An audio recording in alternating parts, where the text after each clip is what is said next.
दयानु प्रियो, आपने सुना अभी इस गोत्र कर्मों के सब्जेक्ट को, और ये हमारी डे टू डे की लाइफ में रोज टच होने वाली बात है। बहुत सारे क्वेश्चंस जब महाश्री समझा रहे थे तब फेसबुक पर आ रहे थे, यूट्यूब पर आ रहे थे, बहुत सारे लोग क्वेश्चन पूछा रहे थे।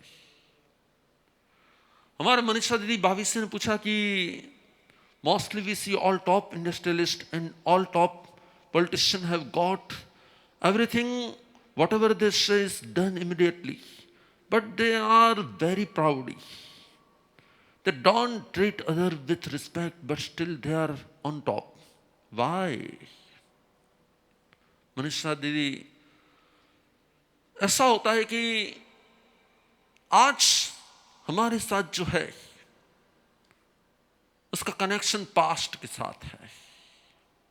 आज हमारे साथ जो कुछ भी उसका कनेक्शन पास्ट के साथ है, और पास्ट का शायद उच्च गोत्र कर्म जोरदार बंधा हुआ हो तो आज हमें सभी प्रकार की अनुकूलताएं मिल जाती हैं।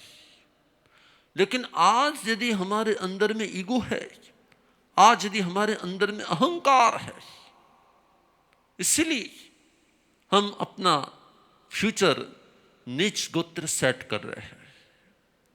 भगवान ने इसलिए कहा कि कर्मों की यह सबसे बड़ी चाल है। आज का फल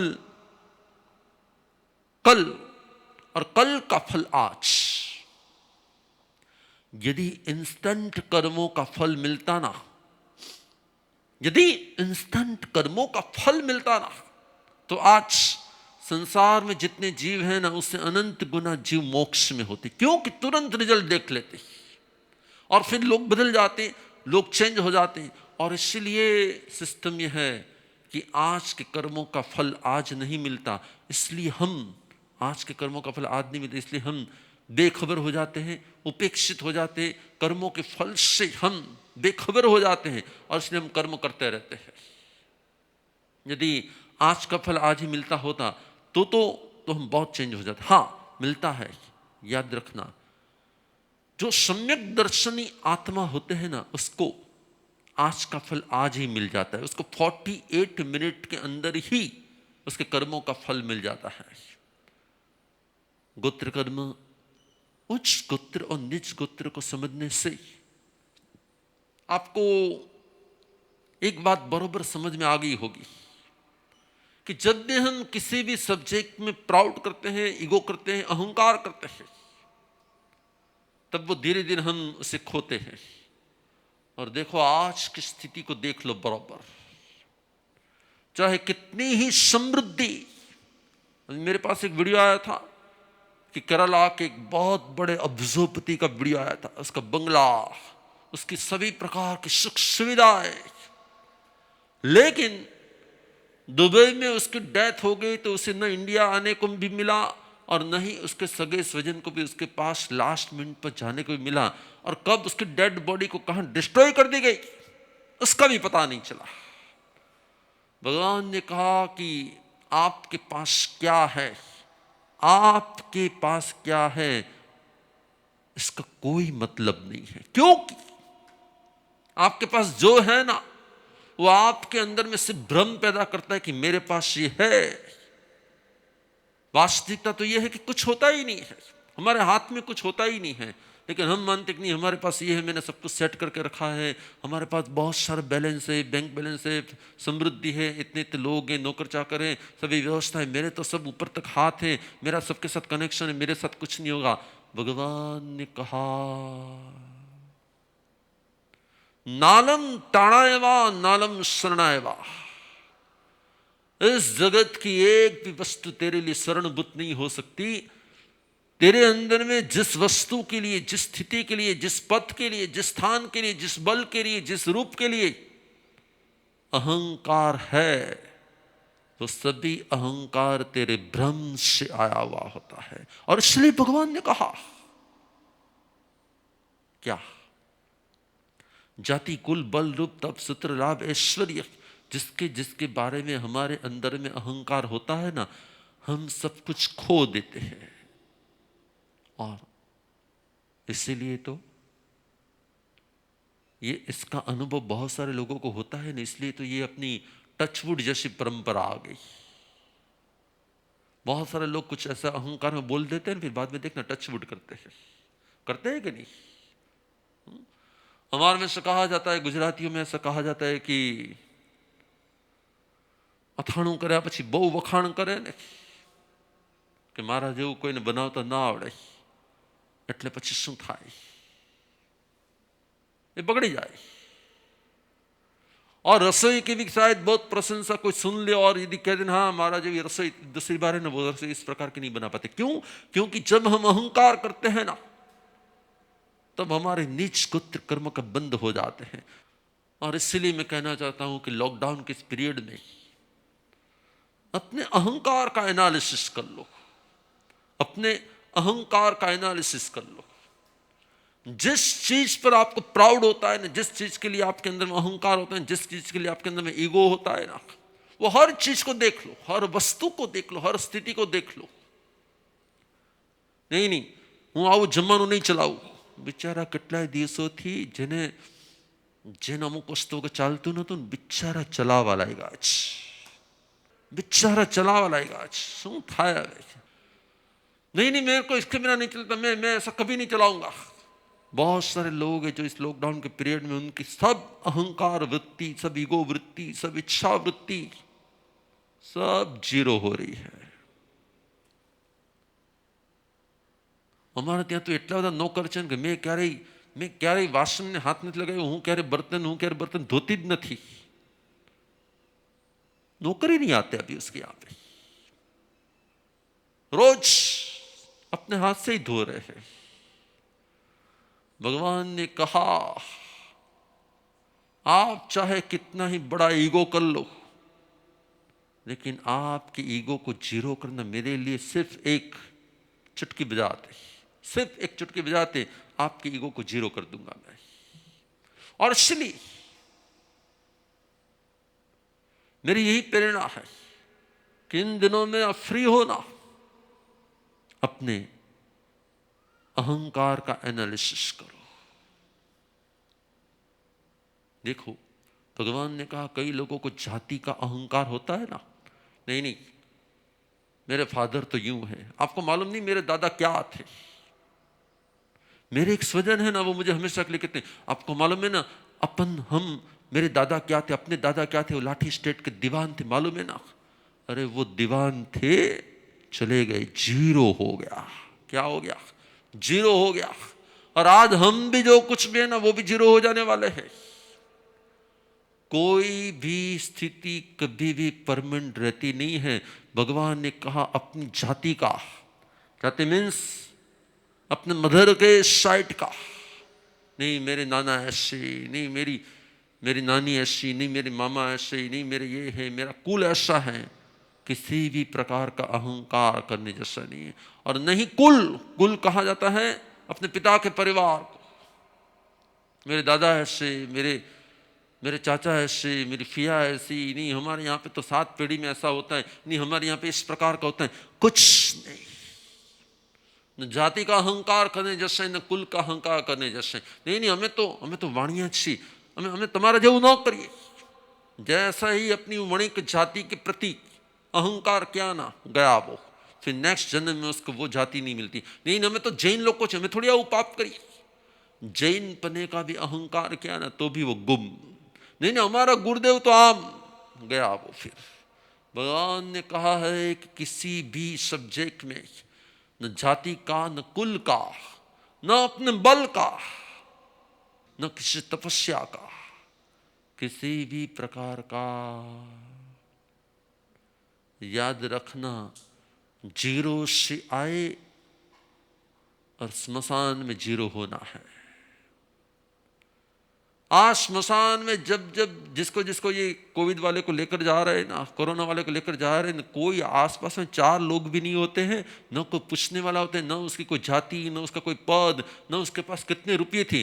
स्मशान में पड़ी हुई डेड बॉडी को कोई पूछा जाए कि तेरे पास बैंक बैलेंस कितना था, स्मशान में रही हुई डेड बॉडी को पूछा जाए तेरे आसपास में नौकर चाकर कितने थे, तेरे पास कितने कितने फ्लैट थे, तेरे पास कितना पद था, कितने लोग तुझे मानते थे, कितने लोग तेरे को सैल्यूट करते थे, बेचारा डेड बॉडी क्या कहेगा?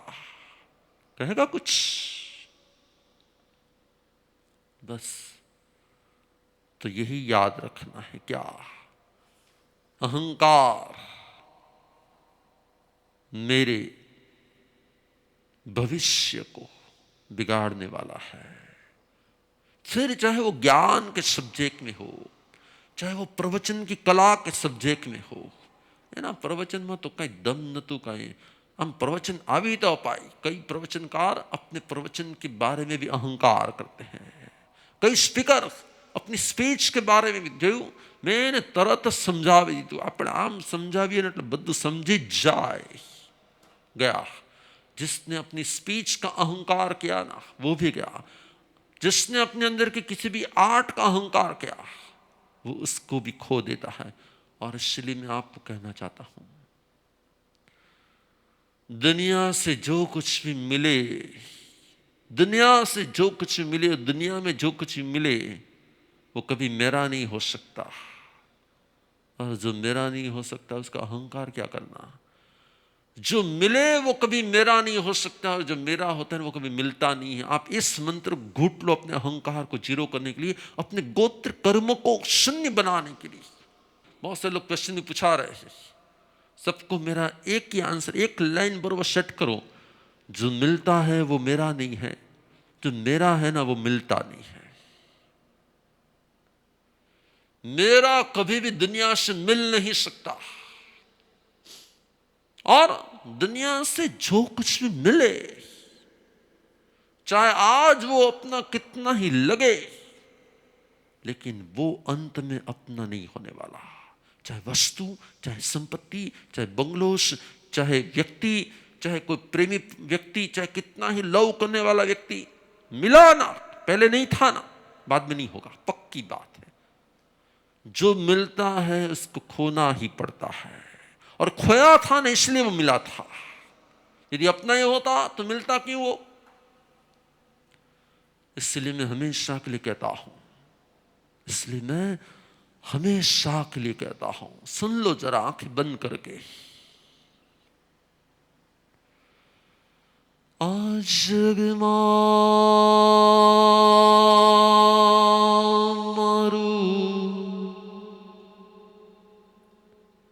कोई ना,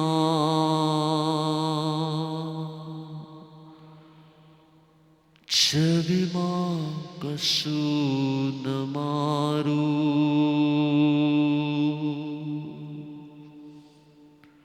मारू मारा मार है, मारू जायन क्या।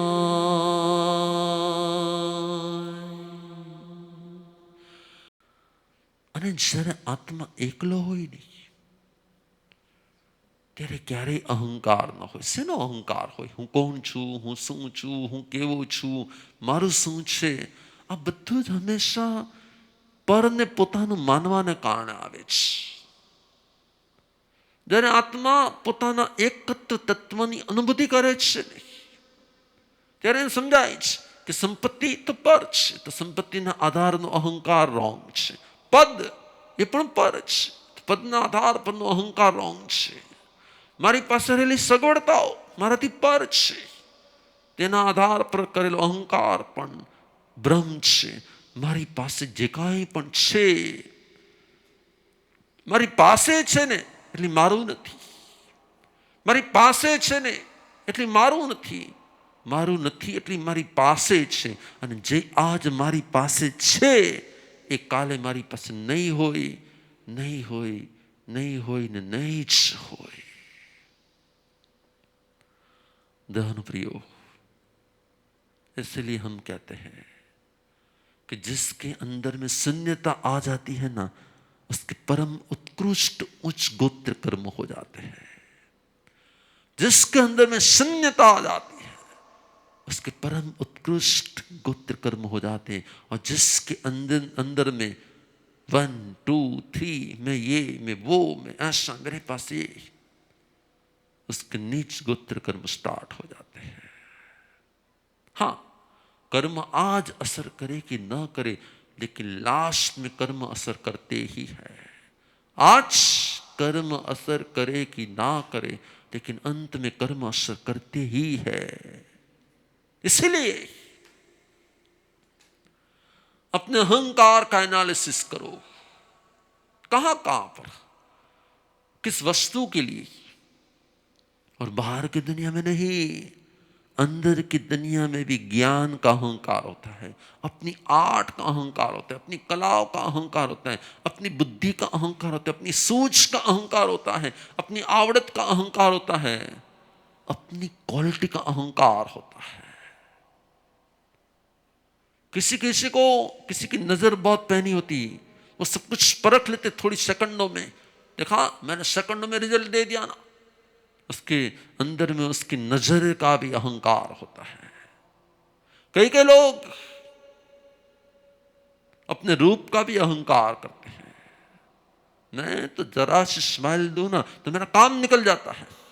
ये होता है अंदर के रूप का, अंदर की क्वालिटीज का कहीं ना कहीं अहंकार।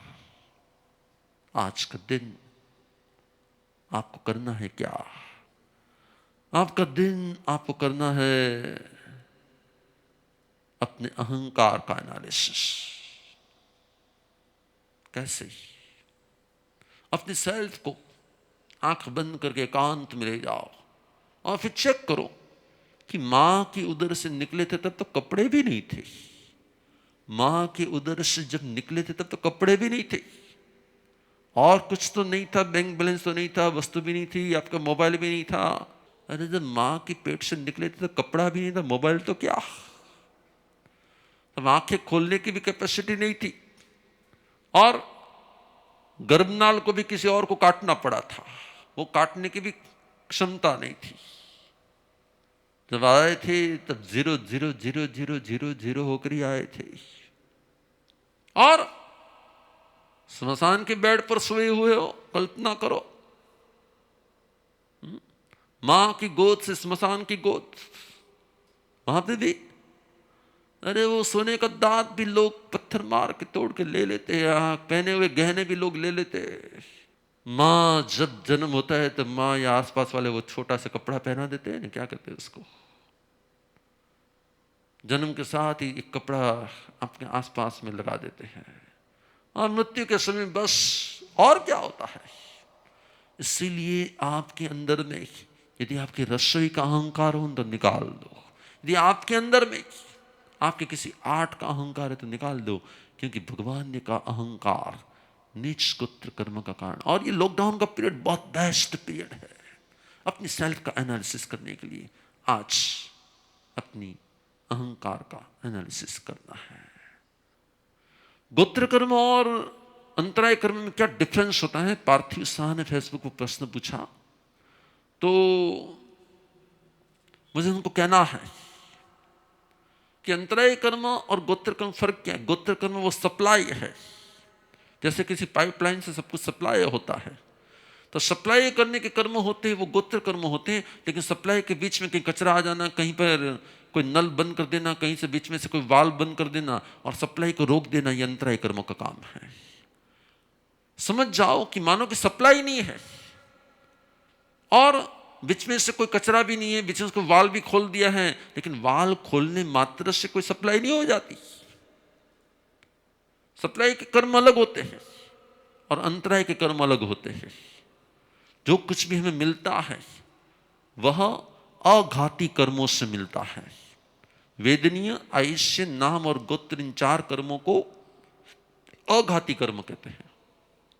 इस संसार की कोई भी वस्तु, पदार्थ, स्थिति, संयोग मिलते हैं ना, वो सब कुछ अघाती कर्मों से मिलता है। लेकिन उसको ब्रेक करना नहीं करना, उसको रोकना नहीं रोकना, ये अंतराय कर्मों का कारण है।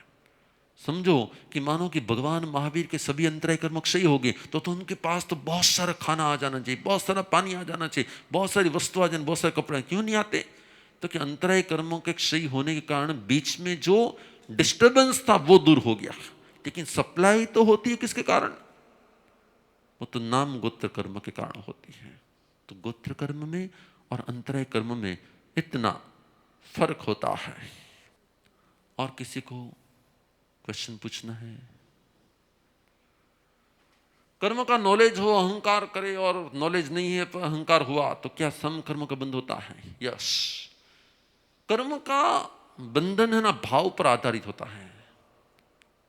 हमारे भाव किस प्रकार के हैं क्रिमाबिन? जिस प्रकार के हमारे भाव होते हैं उसी प्रकार का कर्म बंध होता है। आप समझ के कर्म बंद करो या ना समझ में कर्म बंद करो, देखिए कर्म बंद के समय में कौन सा भाव है ना उसका महत्व ज्यादा होता है। कभी कभी समझ के कारण हमारे अंदर की क्रूरता कम भी हो सकती है, और यदि समझ के कारण भी हमारा अहंकार ज्यादा होता है और आवेश ज्यादा होता है तो कर्म बंध ज्यादा भी हो सकते हैं। आपके भावों के अनुसार हो रहा है। रुचि का पुनातर, एक पर्सन के गोत्र कर्म दूसरे को इफेक्ट करते, हाँ हो सकता है ऐसा कि जब आप समुदाय में रहते हो ना, जब आप समूह में रहते हो ना, तो ऐसा होता है कि एक के कर्मों की असर दूसरे पर होती है। जैसे नाव में भगवान महावीर बैठे हैं, बाकी के सभी पापी जीव हैं और एक पुण्यवान जीव है, तब तक नाव डूबती नहीं है। तो भगवान ने कहा कि द्रव्य क्षेत्र काल भाव और भव की असर कर्मों पर होती है, तो दूसरे आत्म द्रव्य की असर दूसरे आत्म द्रव्य को हो सकती है, और इसी को कहा जाता है द्रव्य क्षेत्र काल भाव और भव की असर। तो हो सकता है कि घर में एक पुण्यवान आत्मा होना, आपके घर में एक पुण्यवान आत्मा होना, तो आपके भाव अलग हो जाएंगे। आपने देखा होगा कि कई लोगों के घर में कई दादी ऐसी पुण्यवान थी, कोई दादा ऐसे पुण्यवान थे, और वो जब एकदम ही पुण्यवान थे ना तो घर में बहुत समृद्धि थी, सब कुछ था, और जैसे वो पुण्यवान आत्मा की विदाई होगी ना फिर बाद में लॉस लॉस लॉस, और फिर एकदम दरिद्रता आ गई। तो हो सकता है कि किसी के पुण्य हो सकता है कि किसी के पुण्य हो तो आपके घर में सुख का वातावरण हो, और किसी के पाप हो तो आपके घर में दुख का भी वातावरण हो सकता है। It's possible. एक के कर्मों की असर दूसरे पर होती है, इसीलिए सभी के पुण्य को बढ़ा दो, सभी के शुभ भाव को बढ़ा दो। मत्थेनम वंदा में रेणु दीदी पारेख का प्रश्न है कि मैं अपने चाइल्ड को समझा रही थी कि नाम कर्म की वजह से किसी को फेयर स्किन मिलती है और किसी को डार्क स्किन, कोई रिच होता है कोई पुअर होता है। पर सामने मेरे चाइल्ड ने मुझे प्रश्न कहा कि हमारा स्किन कॉम्प्लेक्शन हमारे डीएनए पर आधारित होता है, पर मेरे पास इसका कोई जवाब नहीं था। अब देखो, मानो कि आपके डीएनए पर आधारित है, लेकिन डीएनए के सर्जन में भी कहीं ना कहीं कर्मों की असर होती है। डीएनए तो सिर्फ उसका एक बाह्य अस्तित्व है, लेकिन उसका आंतरिक अस्तित्व कर्म होते हैं। हाँ, फेयर होना कि डार्क होना वो डीएनए पर आधार रखता है, लेकिन डीएनए भी कर्मों पर आधार रखते हैं। ફેમિલીમાં વડીલ કહે છે હું કહીશ તેમ જ આ ઘરમાં થશે, તો શું તેમનો ઉચ્ચ ગોત્ર હોઈ શકે અને અમારો નીચ ગોત્ર? ध्यान प्रियो, हो सकता है कि किसी की फैमिली में कभी किसी वड़ीलों का भाव ऐसा हो भी सकता है, लेकिन वड़ील कहते तो भी वो कभी हित के लिए कहते होते हैं, कभी कल्याण के लिए कहते होते हैं, क्योंकि उनके पास भी अनुभव ज्यादा होता है, क्योंकि उसके पास अनुभव ज्यादा होता है। इसलिए हमें वड़ीलों की बात को भी सुनना भी चाहिए। મથ્યા વંદામી जी, આપણે જે કહીએ કે ગુજરાતીમાં નજર લાગે છે, यस। એકની બીજાની નજર લાગે, તો એને આપણા કર્મના એમાં સબ્જેક્ટમાં કઈ રીતે લઈ શકાય? તમે જે કીધું કે એક આત્માની भगवान બીજા આત્મા પર भगवान ઇફેક્ટ महावीर થઈ ने कहा नाम कर्म में दो प्रकार है, उपघात नाम कर्म, पराघात नाम कर्म। खुद के ही शरीर के, खुद की कला, खुद की आर्ट, खुद का रूप, खुद के गुण धर्म खुद के लिए दुख का कारण बन जाए, इसको भगवान ने उपघात नाम कर्म कहा है। तो हो सकता है कि अपनी को कला के कारण हमें किसी की नजर लगती हो, it's possible. Gurudev self respect અને ઈગોમાં શું ફરક છે? मोस्टली सेल्फ रिस्पेक्ट के नाम पर हम अपने ईगो को ही सेटिस्फाई करते हैं। सेल्फ रिस्पेक्ट के नाम पर मोस्टली हम अपने ईगो को ही सेटिस्फाई करते हैं। ईगो का ही सूक्ष्म रूप सेल्फ रिस्पेक्ट जैसा होता है। सेल्फ रिस्पेक्ट को आप बहुत ही डीपली सोचोगे ना, तो आपको मालूम पड़ेगा कि आपका जो भी अस्तित्व है ना, ये बाह्य, ये अस्तित्व ही जब ब्रह्म है, तो ब्रह्म का गौरव और ब्रह्म का रिस्पेक्ट क्या हो सकता है। लेकिन हम इस पाश्चात्य संस्कृति के कारण इस सेल्फ रिस्पेक्ट शब्द को महत्व देते हैं। वास्तविकता में यह है कि हमारे गुड लक और बैड लक ही हमारे आसपास के व्यक्तियों के द्वारा मिलने वाले आदर और अनादर का कारण होता है।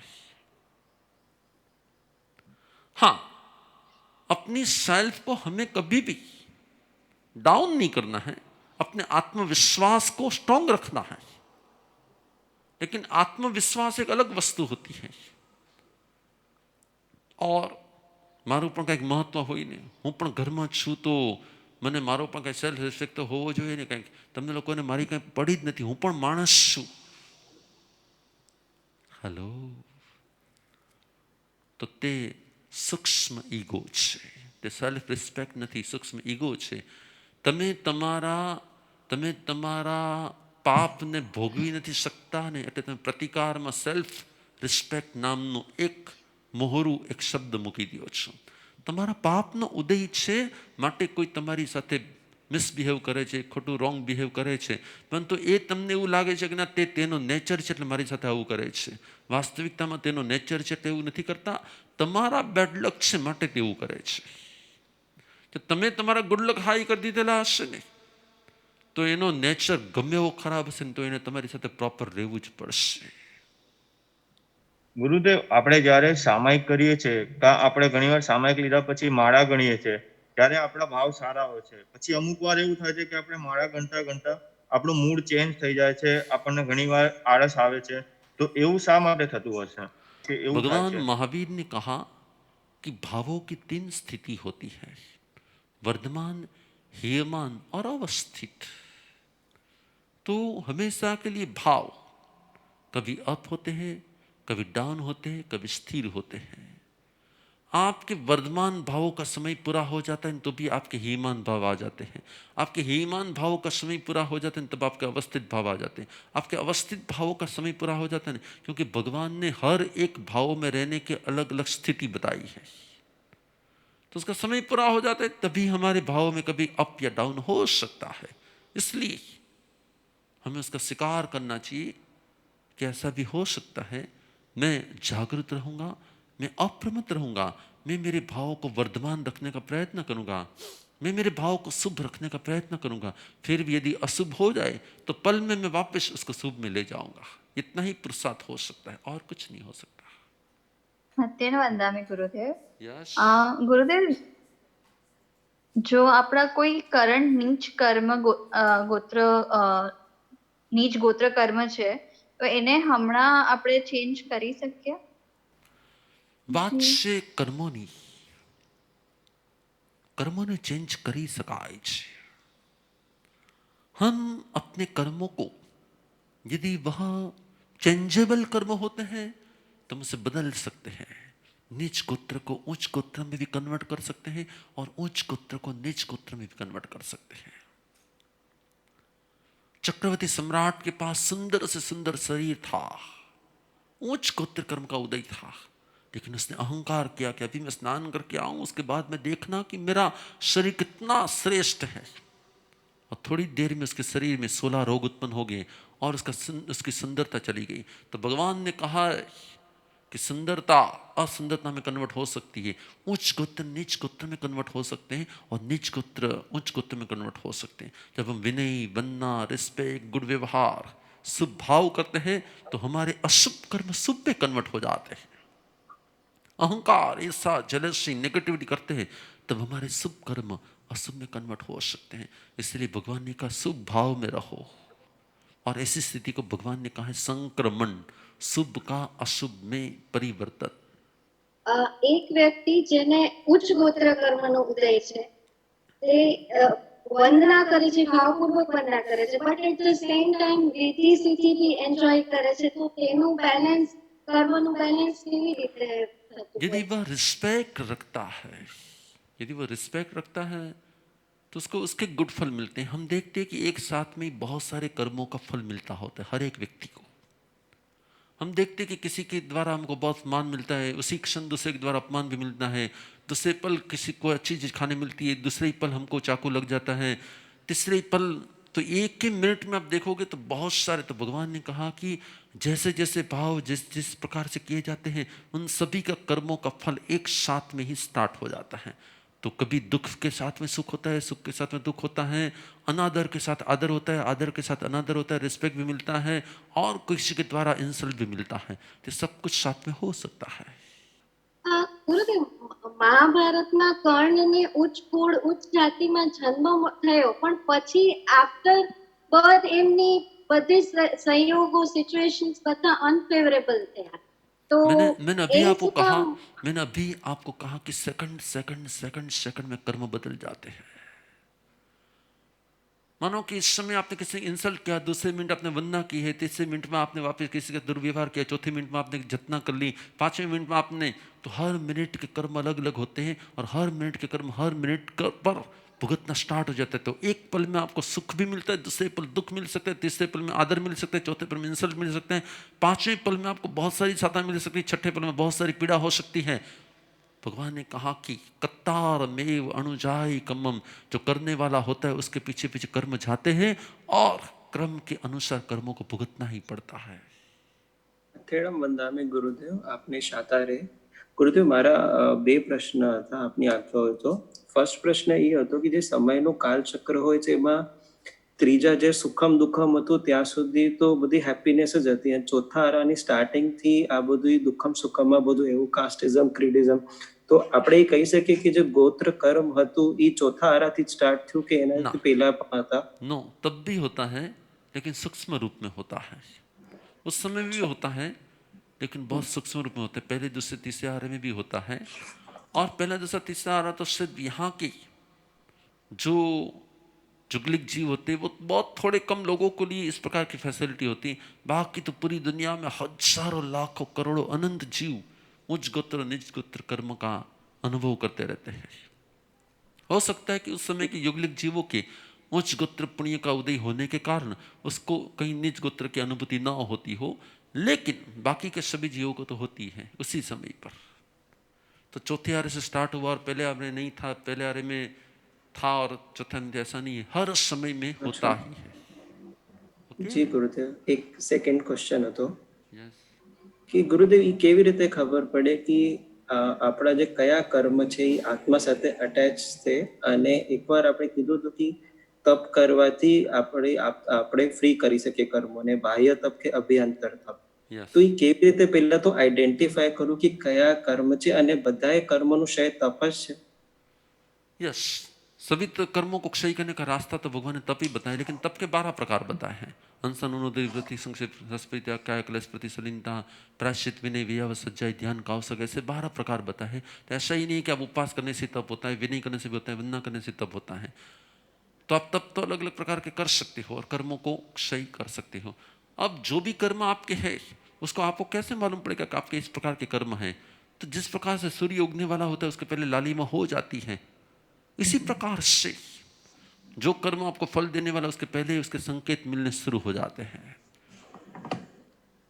जैसे ही कोई इंसल्ट करने वाला होता है ना आपका, उसके पहले उसके चेहरा आपको दिख जाते हैं और तुरंत ही आपको मालूम पड़ जाता है कि आज कुछ गलत होने वाला है, आप कुछ होने वाला है, और फिर तुरंत हो जाता है। तो आपको अपने कर्मों को जानने की क्षमता होनी चाहिए। इसलिए भगवान ने कहा है कर्म विपरिणाय कर्मे, कर्मों को अच्छी तरह से जान लेना चाहिए, कौन से कर्मों का भी उदय होने वाला है, तो हम उससे बच भी सकते हैं, हम उससे सावधान भी हो सकते हैं, और ऐसे कर्मों से बचने के उपाय भी हो सकते हैं। जैसे मानो कि किसी बिल्डिंग में आग लग गई हो, जैसे अभी आपके दुबई में अभी आग लगी थी, तो धुएं से मालूम पड़ जाता है कि आग आने वाली, तो उसके पहले आप प्रिकॉशन ले सकते हो। इसी प्रकार से पहले से ही बहुत सारा अनुमान हो सकता है कि इस प्रकार कर्म आ सकते हैं। सुबह सुबह में उठ के आपको आपने वाइफ से बातचीत की और सदी उसने स्माइलिंग बातचीत करना शुरू कर दी ना, समझ लो कि आज आपको उच्च गोत्र का उदय लगता है। और उसने सुबह सुबह में तो समझ जाने का यस आज नीच गोत्र का उदय लगता है, आज सावधान रहने का समय ज़्यादा है। ओके आप अबू धाबी से जब दिल्ली फ़ोन करो तब आपको जानने का, फ़ोन के समय आपको जानने का यस उसका बोलने का भाव किस प्रकार का, वो कौन से मूड में है, इसके अनुसार आपके कर्मों को आपको जान लेने का। शुभ कर्म का उदय चल रहा है क्या, शुभ कर्म का उदय चल रहा है। उसी तरह से फिर पूरे दिन रहने का, आपको लगे ना कि आज वो स्माइलिंग है तो फिर आप एकदम स्टिक रहो, नो प्रॉब्लम। और आज आपको लगे कि ना वो एकदम आज एकदम मूडलेस है, तो आप उसके साथ बहुत प्रेम से रहो। जी गुरुदेव। મથેણમ વંદામી ગુરુદેવ. ભગવાનને ઉચ્ચ ગોત્ર કર્મનો બધો યોગ હતો, છતાં એણે સ્વેચ્છાએ ત્યાગ કર્યો. તો એનું કન્વર્ટ કર્મનું કેવી રીતે, શું કેવી રીતે સમજવું? भगवान महावीर ने कहा है कि जो कर्म हम, जिस पुण्य को हम भुगतते नहीं है, वह कर्म प्रदेश उदय से क्षय हो जाता है, उसका कोई फल भी नहीं मिलता और ऐसे ही क्षय हो जाता है। तो हर कर्मों को भुगतना जरूरी नहीं है। यदि हम जिसके फल को नहीं भुगतना चाहते हैं तो वहाँ पे हम संभाव रख ले तो वो पुण्य कर्म भी अपने आप में ही नष्ट हो जाता है, उसकी असर बताए बिना। इसको भगवान ने दो प्रकार के उदय बताए हैं, प्रदेश उदय और विपाक उदय। जिसका असर हो उसको विपाक उदय कहा जाता है, जिसकी असर न हो इसको प्रदेश उदय कहा जाता है। यदि हम संभाव में रहते हैं और उस पुण्य के उदय जन्य संपत्ति वस्तु सगवड़ता का उपयोग नहीं करते, तब वह पुण्य अपने आप से ही प्रदेश उदय से क्षय हो जाता है, उसकी कोई असर नहीं होती है। આપણે ગમે તે આપણને સંજોગ પરિસ્થિતિ સારા મળે, આપણે એમ કહીએ કે દેવગુરુ કશાય, પણ છતાંય અંશ તો આપણામાં એક અભિમાનનો અંશ તો આવી જ જાય કે ના, અંદરથી એક ઇગોઇસ્ટિક જેવું થઈ જાય. તો ત્યારે આપણે આપણું બેલેન્સ કેવી રીતે, ક્રેડિટ આપ્યા પછી પણ તો એક કેવી રીતે આપણે સમજણને કેળવવી? भगवान ने कहा कि अप्रमत्ता ही कर्मों से मुक्ति का उपाय है, जागरूकता ही कर्मों से मुक्ति का उपाय है। सूक्ष्म भी अंश आ गया, अहंकार का अंश भी आ गया तो अहंकार का वंश चालू हो जाएगा। इसलिए भगवान ने कहा कि अंश मात्र से भी मुक्ति पाना, उसी को अप्रमत्ता कहा गया है, ત્વમેવ જાગૃતતા। સત્યમ. સપનામાં આવે તે શું આપણા જ વિચારો જ હોય છે? નિમિષા હેમાણી પૂછાવી રહ્યા છે, સપનામાં આવે તે પણ આપણા જ વિચારો હોય છે, કોઈ અન્યના વિચારો નથી હોતા। અને એટલા જ માટે સપનામાં પણ જે વિચાર કરીએ તેનાથી કર્મ બંધ થાય છે, સપનામાં પણ જે ભાવ કરીએ તેનાથી કર્મ બંધ થતા હોય છે। શુભ હો, શ્રેય હો।